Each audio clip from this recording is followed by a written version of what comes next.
ታጋት ትችላለህ። ከዛ ባለፈ ደግሞ አልጨረስኩልህም። አብርሃም ትክክል ቁጭ በል። ጆርጊትሽ ነው እንዴ? ልንኮ ያምራል ጆርጊት። ስነ ስርዓትን ያዝ ኤፍሬም። ሁሉም ፊትሽ ኩል፣ ጆርጊትሽ ኩል። ልቀቀኝ በቃሽ። ምንም እንደነቀሽ አትፈልጊም ነው? አዎ አልፈልግም። አርፈ ቁጭ በልና በስትክክል የምታወራው ነገር አብርሃም ውጪ ማን ነው? አንተ ግን አይደብርህም? እንዴት ትናንትና እንደዛ እኔ ቤት መተህ ሁካታ ስትፈጥር የነበርክ ሰውዬ ዛሬ ላይ በጣም እንደዚህ እንትን ስትል አይደብርህም? አሁን ዋና ፖይንት ምንድነው? ዛሬ ላንቺ ቆንጆ ነሽ ምናምን የምትልበት ምክንያት እኔ አንተ ቆንጆ መሆኔ እንድትነግረኝ አልፈልግም እያልኩ ነው አይደል? እንደ ርቀትን ጠብቀህ ራስህን አስከብረህ ቁጭ አትልም? ለምን አልፈልግም እኔ አልፈልግም እኔ በቃ እኔ አንተ ነገርከኝ አልነገርከኝ ምንም ይጨምርልኝም ይቀንስልኝ ነገር የለም። ኖ ምን ያልገባሽ ነገር ደግሞ እንዳለ ታውቂያለሽ። በመጀመሪያ ደረጃ ቅድም እያልኩሽ እና በስትክክል ቆም አውራ። እሺ ማይፈልግሽ ሰው ጋር ሄደሽ አልፈልግሽም ያለሽ ሰው ጋር ሄደሽ ራስሽን ሴትነትሽን ዝቅ ከምታደርጊ ያ ነገር ላንቺም ጥሩ አይደለም።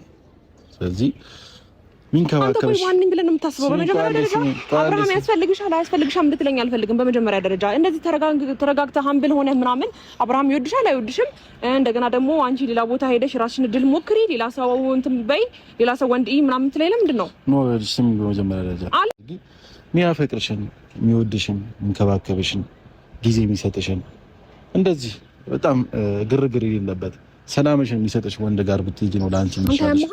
ወይ ከኔ ጋር ምንድን ጀመርከው? ቆይ ምን ጀመርከው? ምንም ስለኔ ሲጀመር ነው ምክር ልትመክረኝም አይገባም። በመጀመሪያ ደረጃ አብርሃምን ላገናኝሽ ነው ያልከኝ። እዚህ ድረስ የመጣሁት አንተ ሌላ ወንድ ሄደሽ ሌላ ሰው ማፍቀር ሞክሪ ምናምን እንድትለኝ አይገባም። በመጀመሪያ ደረጃ እኔ አብርሃምን ፈልጌ ወድጄ ወይም ደግሞ ጽፌበት አይደለም አብርሃምን ያፈቀርኩት። ገባህ አይደለ?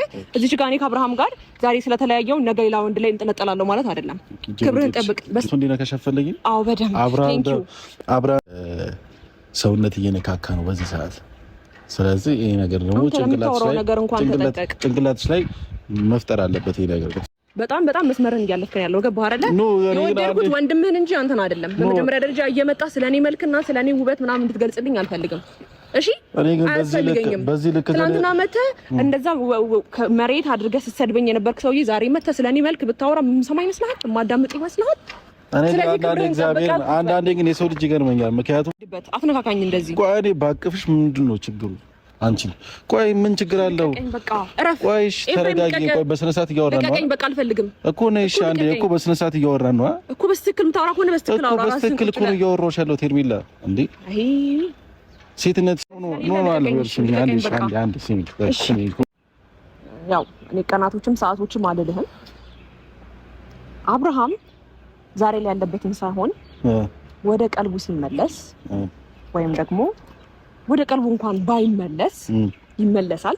ከዛ በኋላ አብርሃም ነገም ዛሬም ልቡ እኔ ጋር ስለሆነ ይሄ ልጅ እንደዚህ ሆኖ አይቀርም። በመጀመሪያ ደረጃ አዳምጠኝ። በመጀመሪያ ደረጃ አዳምጠኝ።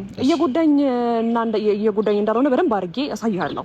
ገባህ አይደለ? በተግባር አብርሃምን የኔ አድርጌ አሳይሃለሁ። እሺ በቅርቡ ደግሞ አብርሃም ከኔ ጋር ኤፍሬም ስነ ስርዓትን ያዝ። እያወራሽ እኔ ብነካካሽ ችግር የለውም። ካውሪ አንቺ ዛሬም ነገም የኔ ነው። እሺ እሱን ደግሞ በደንብ በተግባር አሳይሃለሁ። ዛሬ እናንተ እንደተቆጣጠራችሁት ዛሬ እንደዚህ አይነት ነገር እንደያዛችሁት ሆኖ አይቀርም።